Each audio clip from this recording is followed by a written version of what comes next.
Good morning all. आज हम दोबारा शुरू करने जा रहे हैं अपनी नई क्लास, नया टॉपिक। और आज का अपना जो टॉपिक है वो है फीटल डेवलपमेंट। ठीक है, भ्रूण का विकास। और जो ये टॉपिक होता है ना, ये किसके अंदर आता है?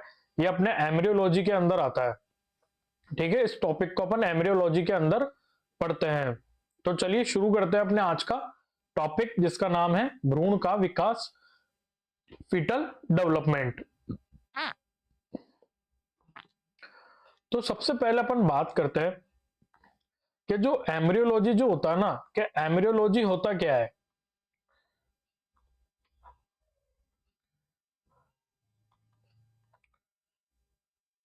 ठीक है, जो एम्ब्रियोलॉजी होता है ना वो क्या होता है?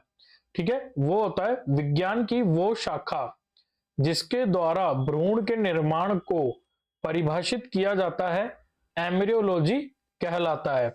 ठीक है, विज्ञान की वह शाखा जिसके द्वारा भ्रूण के निर्माण को परिभाषित किया जाता है, क्या कहलाता है? एम्ब्रियोलॉजी कहलाता है। ठीक है, इसके बाद में आता है कि जो एम्ब्रियो होता है ना, कि एम्ब्रियो होता क्या है। ठीक है, तो अपन ने ना इससे पहले वाली वीडियो के अंदर किसके बारे में पढ़ा था? अपन ने उसके अंदर पढ़ा था शुक्राणु, मतलब स्पर्म के बारे में। ठीक है, और पढ़ा था अंडाणु, मतलब किसके बारे में? ओवम। ठीक है, तो इन दोनों का जब, ठीक है, ये दोनों जब एक दूसरे से फ्यूज होते हैं, मतलब मिलते हैं ना, तो किसका निर्माण होता है? जाइगोट का निर्माण होता है। ठीक है, किसका निर्माण होता है? जाइगोट का निर्माण होता है। ठीक है, और जाइगोट जो होता है ना, वही क्या होता है? वही होता है अपने भ्रूण। ठीक है, तो अपन वापस देखते हैं। अपन ने इससे पहले जो पढ़ा था कि ओवम जो होता है ना, ओवम कहां से स्टार्ट होता है? फीमेल जर्म सेल से स्टार्ट होता है, फिर जाता है वो ऊगोनिया बनता है। ठीक है, ऊगोनिया के बाद में प्राइमरी oocyte बनता है, फिर फर्स्ट मियोटिक डिवीजन होता है, फिर ग्राफियन फॉलिकल होता है, फिर फर्स्ट मियोटिक डिवीजन होता है, फिर सेकेंडरी oocyte का फॉर्मेशन होता है। ठीक है, और जैसे ही सेकेंडरी oocyte का फॉर्मेशन होता है ना, तो वहां से अपन को क्या मिलता है? ठीक है, सेकेंडरी oocyte हुआ। अब सेकेंडरी oocyte जैसे ही स्पर्म से फर्टिलाइज होगा ना, तो अपन को क्या मिलता है? अपन को मिलता है फीमेल प्रोन्यूक्लियर मिलता है, और साथ में सेकंड पोलर बॉडी मिलती है। ठीक है, ये जो मैं बता रहा हूं ना, ये मैंने स्पर्म और ओवम की जो क्लास डाली ना, उसके आगे कंटिन्यू है। जब मैंने बताया था कि अगर स्पर्म आके ओवम को फर्टिलाइज कर देगा ना, तो क्या होगा? आगे भ्रूण बनने की प्रोसेस स्टार्ट हो जाएगी, और अगर नहीं करेगा तो 24 घंटे बाद में वो क्या हो जाएगा? ओव्यूलेशन आ जाएगी। ठीक है, तो अब क्या हुआ? मैंने वहां पर उस वीडियो के अंदर वहां तक छोड़ दिया था। अब अपन आगे बात कर रहे हैं कि अगर स्पर्म जो है वो ओवम को क्या करेगा? फर्टिलाइज कर देगा ना, तो आगे क्या होगा? ठीक है, फीमेल प्रोन्यूक्लियर मिल गया था और सेकंड पोलर बॉडी बन गई। तो इसके बाद में क्या होगा? फीमेल प्रोन्यूक्लियर क्या बनाएगा? जाइगोट। किसका फॉर्मेशन करेगा? जाइगोट का फॉर्मेशन करेगा। और जो जाइगोट होता ना, ठीक है, अपन यहां पर लिख देते हैं। जो जाइगोट होता है ना, वो कैसी होती है? वो सिंगल सेल स्ट्रक्चर होती है। ठीक है, सिंगल सेल स्ट्रक्चर होती है। फिर क्या हुआ? फीमेल प्रोन्यूक्लियर बना, उससे बन गया जाइगोट। अब जाइगोट में क्या होगा? समसूत्री विभाजन होगा, और समसूत्री विभाजन होगा तो उससे क्या बनेगी? दो कोशिकीय स्ट्रक्चर बनेगी, जिसको अपन ने क्या नाम दिया? जिसको अपन ने नाम दिया ब्लास्टोमियर। ठीक है, सिंगल सेल स्ट्रक्चर तो क्या कहलाएगी? जाइगोट, और दो कोशिकीय स्ट्रक्चर क्या कहलाएगी? ब्लास्टोमियर। ठीक है, अब ब्लास्टोमियर बन गया। ठीक है, दो कोशिकीय स्ट्रक्चर थी जिसको बोला ब्लास्टोमियर। अब वापस क्या होगा? यहां पर होगा समसूत्री विभाजन। ठीक है, क्या हुआ? समसूत्री विभाजन हुआ, विभाजन हुआ। ठीक है, समसूत्री विभाजन के कारण, समसूत्री विभाजन हुआ। समसूत्री विभाजन के कारण कितनी सेल बनी? चार कोशिकीय बनी। ठीक है, चार कोशिकियों के अंदर वापस समसूत्री विभाजन हुआ, और क्या फॉर्म हुआ? आठ कोशिकीय स्ट्रक्चर बनी। ठीक है, तो ये क्या होता जा रहा है कि जाइगोट जाइगोट आगे से आगे डिवाइड होता जा रहा है, मतलब विभाजित होता जा रहा है। तो जाइगोट सिंगल सेल स्ट्रक्चर थी, उसमें जब समसूत्री विभाजन हुआ तो दो कोशिकीय स्ट्रक्चर बनी, जिसको नाम दिया ब्लास्टोमियर। ठीक है, ब्लास्टोमियर के बाद में वापस दो कोशिका के अंदर वापस विभाजन हुआ, तो दो से कितनी कोशिका बनी? चार कोशिकीय बनी। अब 4 कोशिकाओं में वापस समसूत्री विभाजन हुआ, तो 4 से कितनी बनी, 8 बनी। ठीक है, अब 8 के बाद में 8 कोशिकी होती, वापस क्या होगा, समसूत्री विभाजन।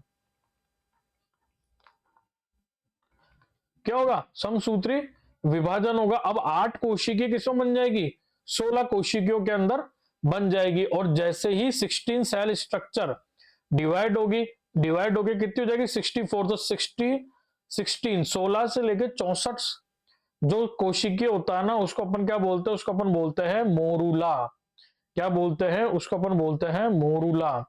ठीक है, तो ये आपको ध्यान रखना है कि जो मोरूला होता है ना, वो 16 से 64 सेल स्ट्रक्चर होती है, उसको अपन बोलते हैं morula. 2 cell structure blastomere, 1 cell structure zygote, और 16 से 64 सेल स्ट्रक्चर क्या कहलाती है, मोरूला कहलाती है। ठीक है, अब मोरूला बन चुका है, तो क्या होता है ना, जो मोरूला होता है ना, मोरूला तक की जो प्रोसेस होती है ना, वो किसके अंदर होगी, मोरूला के निर्माण तक भ्रूण किसमें रहता है, फैलोपियन ट्यूब में। तो ये जो अपन ने बात करी ना कि जाइगोट था, जाइगोट सिंगल सेल स्ट्रक्चर थी, सिंगल सेल से समसूत्री विभाजन हुआ, 2 कोशिकीय बनी, ब्लास्टोमियर कहा उसको, फिर 4 कोशिकीय स्ट्रक्चर बनी, फिर 8 कोशिकीय बनी, फिर 8 कोशिकाओं के बाद में 16 से 64 तक का अपन ने क्या बोला, मोरूला बोला। तो मोरूला बनने तक की जो प्रोसेस है ना, वो कहां पर हो रही है, फैलोपियन ट्यूब में। किसके अंदर हो रही है, फैलोपियन ट्यूब के अंदर हो रही है। तो इसको अपन क्या बोलेंगे कि जितनी भी प्रोसेस हुई किसमें हुई, फैलोपियन ट्यूब में हुई, तो इसको अपन फैलोपियन ट्यूब स्टेज भी बोल सकते हैं। तो मोरूला का निर्माण कहां होता है, फैलोपियन ट्यूब के अंदर होता है। और निषेचन भी कहां होगा, फैलोपियन ट्यूब में होगा। अब क्या होता है कि जैसे ही मोरूला के निर्माण के बाद भ्रूण को यूट्राइन कैविटी में क्या कर दिया जाता है, ट्रांसफर्स कर दिया जाता है। और यहीं से क्या स्टार्ट होता है, यूट्राइन फेज स्टार्ट होती है। यूट्राइन फेज स्टार्ट होगी किसकी, फीटस की। ठीक है, मोरूला के बाद में उसको कहां ट्रांसफर कर देंगे, उसको ट्रांसफर कर देंगे अपन यूट्राइन कैविटी में। और यूट्राइन कैविटी में कैसे जाता है कि जो फैलोपियन ट्यूब होती है ना, उसके अंदर कुछ स्पेसिफिक सीलिया सेल होती है। ठीक है, सीलिया कैसे होता है, ऐसे, ठीक है, ऐसे स्ट्रक्चर्स होती है। तो ये क्या करते हैं, ये इस तरह गति करेंगे। तो ये इस तरह जब गति करेंगे ना, तो जो अपना जो मोरूला है ना, वो फैलोपियन ट्यूब से खिसक कर कहां जाएगा, यूट्राइन कैविटी में आ जाएगा। और किसको स्टार्ट करेगा, यूट्राइन फेज को स्टार्ट करेगा। ठीक है, अब क्या होता है ना कि जैसे ही यूट्राइन कैविटी में गया ना मोरूला, तो जो जोना पेलोसीडा होती है ना, किसके ऊपर होती है, जोना पेलोसीडा ओवम के ऊपर, वो क्या हो जाएगी, डिसअपियर हो जाएगी। ठीक है, मतलब जो जोना पेलोसीडा जो लेयर थी ना, वो ऊपर से डिसअपियर हो गई। जब मैंने आपको ओवम की स्ट्रक्चर बताई थी ना, तब मैंने आपको उसके अंदर बताया है कि जोना पेलोसीडा कौन सी है, कोरोना रेडिएटा कौन सी है। ठीक है, तो उसके अंदर क्या होता है, जोना पेलोसीडा यूट्राइन कैविटी में आते डिसअपियर हो जाती है। और इस प्रोसेस को अपन क्या बोलते हैं, इस प्रोसेस को अपन बोलते हैं जोना हैचिंग। ठीक है, आपको इसको ध्यान रखना है, 5 स्टार लिख लेना इसके ऊपर, बहुत इंपॉर्टेंट चीज है ये, कि जैसे ही मोरूला यूट्राइन कैविटी के अंदर आता है, तो क्या होता है, जो जोना पेलुसिडा होती है ना, वो डिसअपियर हो जाती है ओवम के ऊपर से। और इस प्रक्रिया को अपन बोलते हैं जोना हैचिंग। ठीक है, अब क्या होता है, जैसे ही यूट्राइन कैविटी में गया, जोना हैचिंग हो गई, तो 5 दिन बाद किसका निर्माण होता है, ब्लास्टोसिस्ट का निर्माण होता है। ठीक है, अब जो 16 सेल से लेकर 64 सेल की जो स्ट्रक्चर थी ना, उसको अपन ने क्या बोला था, मोरूला बोला था। बट समसूत्री विभाजन तो आगे से आगे होता जा रहा ना, तो यूट्राइन कैविटी में आते ही अब वो मोरूला नहीं कहलाकर क्या कहलाता है, ब्लास्टोसिस्ट कहलाता है। क्या कहलाता है, ब्लास्टोसिस्ट कहलाता है। और ब्लास्टोसिस्ट का डेसिडुआ के साथ जुड़ना ही क्या कहलाता है, इम्प्लांटेशन कहलाता है। यह आपको लिख लेना है। ठीक है, तो क्या हो गया, अब मोरूला जो था वो 16 से 64 सेल स्ट्रक्चर थी। अब यूट्राइन कैविटी में आया, तो यूट्राइन कैविटी में आने के बाद समसूत्री विभाजन तो लगातार चल ही रहा है ना। तो चल रहा है होने के कारण क्या होता है, मोरूला मोरूला नहीं कहलाकर क्या कहलाता है, ब्लास्टोसिस्ट कहलाता है। और जो ब्लास्टोसिस्ट होती है ना, वही क्या होती है, डेसिडुआ के अंदर जुड़ती है। और इस प्रक्रिया को अपन क्या बोलते हैं, इम्प्लांटेशन या निषेचन कहते हैं। अब बात आती है कि डेसिडुआ क्या होता है ना। बात तो ये है ना कि डेसिडुआ क्या होता है, डेसिडुआ का मतलब क्या होता है। तो अपन यहां पर बात करते हैं डेसिडुआ की। ठीक है, तो अपन जब यूट्रस पढ़ा था ना अपन ने, मतलब जब गर्भाशय को पढ़ा था ना, तो अपन ने 3 लेयर पढ़ी थी उसके अंदर।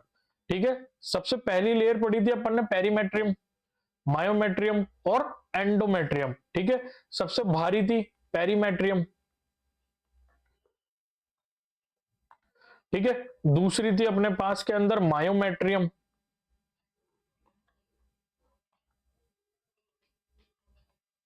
और तीसरी थी अपने पास के अंदर एंडोमेट्रियम। ठीक है, तो आपको ध्यान रखना है, जो एंडोमेट्रियम लेयर होती है ना, वो जब नॉन प्रेग्नेंट वुमेन में बोलेंगे ना, तो उसको एंडोमेट्रियम बोलेंगे। ठीक है, तो एंडोमेट्रियम व्हेन, हिंदी में लिखते हैं जब, जब फीमेल नॉन प्रेग्नेंट होती है।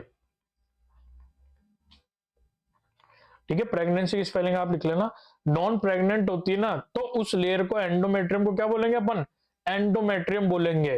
बट आपको यहां से ध्यान रखना है, बट इन, ठीक है, अब क्या बोलेंगे, लेकिन हिंदी में लिखना पड़ेगा। ठीक है, लेकिन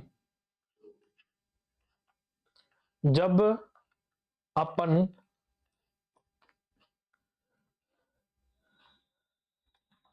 एंडोमेट्रियम को प्रेग्नेंट फीमेल के अंदर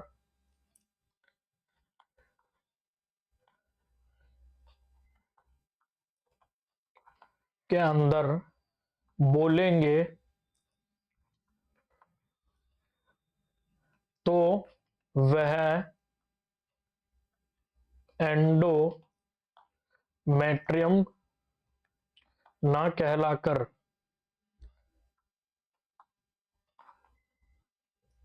क्या कहलाएगी, डेसिडुआ कहलाएगी। ठीक है, मतलब जब अपन नॉन प्रेग्नेंट वुमेन के अंदर लेयर्स की बात करेंगे ना, तो उसके अंदर एंडोमेट्रियम एंडोमेट्रियम ही है। बट जब अपन प्रेग्नेंट वुमेन के अंदर एंडोमेट्रियम की बात करेंगे ना, तो उसको एंडोमेट्रियम नहीं कहकर क्या बोलेंगे, डेसिडुआ बोलेंगे। क्यों, क्योंकि जो डेसिडुआ का मतलब होता है कि डेसिडुआ, डेसिडुआ का जो मतलब होता है ना, इसका जो मेन मतलब होता है वो होता है कि ये प्रेगनेंसी के बाद स्प्रेड हो जाएगी। मतलब जैसे ही प्रेगनेंसी खत्म होगी ना, उसके बाद ये क्या हो जाएगी, विघटित हो जाएगी। इसलिए इसका नाम क्या दिया अपन ने, डेसिडुआ। मतलब कि डेसिडुआ इसलिए कह रहे हैं क्योंकि प्रेगनेंसी है, और प्रेगनेंसी है इसलिए एंडोमेट्रियम का नाम क्या है, डेसिडुआ। जैसे ही प्रेगनेंसी खत्म वैसे ही एंडोमेट्रियम खत्म, और डेसिडुआ मतलब वो क्या हो जाएगी, वहां से विघटित होकर बाहर आ जाएगी। इसलिए अपन ने, जो प्रेग्नेंट वुमेन होती है ना, उसके एंडोमेट्रियम को क्या बोलते हैं, उसको अपन बोलते हैं डेसिडुआ। ठीक है, तो आप ध्यान रखना कि जो ब्लास्टोसिस्ट होता है ना, वो किसके साथ जाकर जुड़ता है, डेसिडुआ।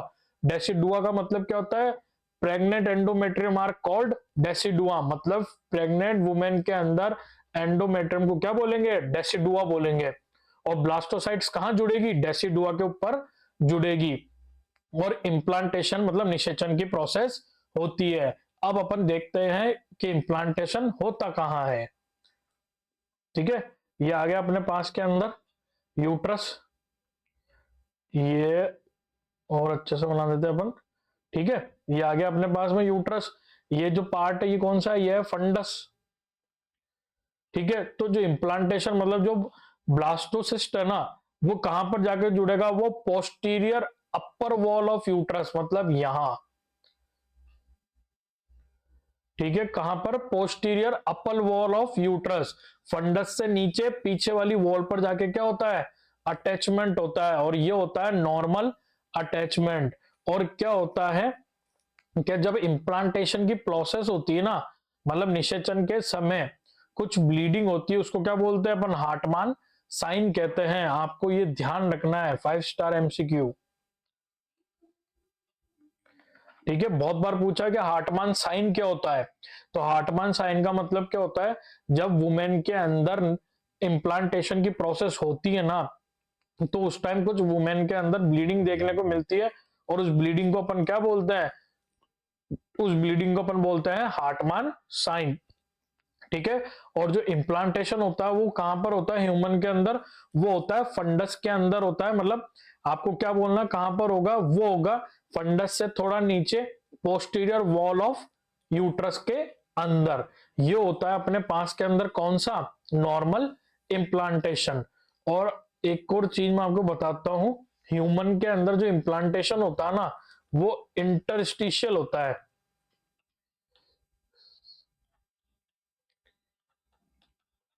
ठीक है, कैसा इम्प्लांटेशन होता है, इंटरस्टिशियल इम्प्लांटेशन होता है। ठीक है, तो आपको ये ध्यान रखना है। एम्ब्रियोलॉजी, मैंने एक छोटी सी वीडियो बनाई है एम्ब्रियोलॉजी के ऊपर, क्योंकि एम्ब्रियोलॉजी को अपन ने दो भागों में डिवाइड कर दिया है। क्योंकि इस वीडियो को आपको देखने के लिए सबसे पहले ओवम की पूरी स्ट्रक्चर देखनी पड़ेगी कि ओवम कैसे बना। उसके बाद में ओवम को स्ट्रक्चर देखना कि जोना पेलुसिडा क्या होता है, वो किस तरह काम करता है, किस तरह जोना हैचिंग क्या होता है ना, स्पर्म कैसे फर्टिलाइज करता है, मैंने सब पुरानी वीडियो में बता रखा है इसको, इसलिए मैंने ये छोटी वीडियो बनाई है। तो आप पहले जाकर प्रीवियस वीडियो देखना, उसके बाद ये वीडियो देखना, तब जाके आपको ये वीडियो अच्छे से समझ में आएगी। ठीक है, तो अब अपन अपनी छोटी सी समरी ले लेते हैं कि अपन ने इस वीडियो में क्या डिस्कस करा।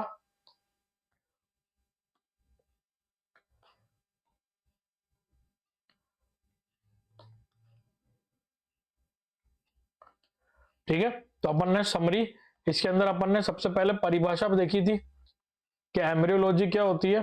ठीक है, भ्रूण के वह विज्ञान जो भ्रूण के विकास को दिखाता है क्या कहलाता है, एम्ब्रियोलॉजी कहलाता है। इसके बाद में अपन ने पढ़ा था जाइगोट। ठीक है, सिंगल सेल जो स्ट्रक्चर होती है वो क्या कहलाती है, जाइगोट। इसके बाद में आया था ब्लास्टोसिस्ट। ठीक है, two cell structure are called blastocyst, दो कोशिकीय स्ट्रक्चर क्या कहलाती है, ब्लास्टोसिस्ट कहलाती है। उसके बाद में अपन ने देखा था 16 से 64। ठीक है, 16 से 64 जो स्ट्रक्चर थी वो क्या थी, मोरूला। ठीक है, मोरूला थी। और मोरूला तक की प्रोसेस कहां होती है, फेलोपियन ट्यूब में होती है। ठीक है, फिर 5 दिन बाद, ठीक है, ठीक है, 5 दिन बाद किसके, निषेचन के, मतलब निषेचन के 5 दिन बाद। ठीक है, निषेचन के 5 दिन बाद जो मोरूला होता है ना वो कहां जाता है, यूट्राइन कैविटी के अंदर आ जाता है। ठीक है, यूट्राइन कैविटी में आके बाद उसका क्या होता है, निषेचन, इम्प्लांटेशन होता है। ठीक है, फर्टिलाइजेशन के 5 दिन बाद इम्प्लांटेशन होता है। ठीक है, और इम्प्लांटेशन कहां पर होता है, पोस्टीरियर वॉल ऑफ यूट्रस के अंदर होता है, फंडस के नीचे। और ह्यूमन के अंदर कैसा इम्प्लांटेशन देखने को मिलता है, इंटरस्टिशियल, इंटरस्टिशियल इम्प्लांटेशन देखने को मिलता है। ठीक है, मैंने ये छोटी वीडियो बनाई है क्योंकि मैं एम्ब्रियोलॉजी को 2 पार्ट के अंदर लेके आऊंगा। तो आपको इस वीडियो को देखने से पहले ओवम की स्ट्रक्चर देखनी है। ठीक है, oogenesis देखना है, अंडाणु का निर्माण किस तरह हुआ, उसके बाद में अंडाणु को देखना है, और फिर उसके बाद ये वीडियो देखोगे तो आपको और अच्छे से समझ में आएगा। आई होप आपको मेरी वीडियो अच्छी लगी होगी। Please like, share, subscribe my channel. और हिंदी की वीडियो को स्पेसिफिक उन बच्चों तक पहुंचाना जो एक पर्टिकुलर टॉपिक को हिंदी में देखना चाहते हैं, तो जिससे क्या होगा, मेरे को और मोटिवेशन मिलेगी ताकि मैं और अच्छी सी वीडियो बना सकूं। Thank you.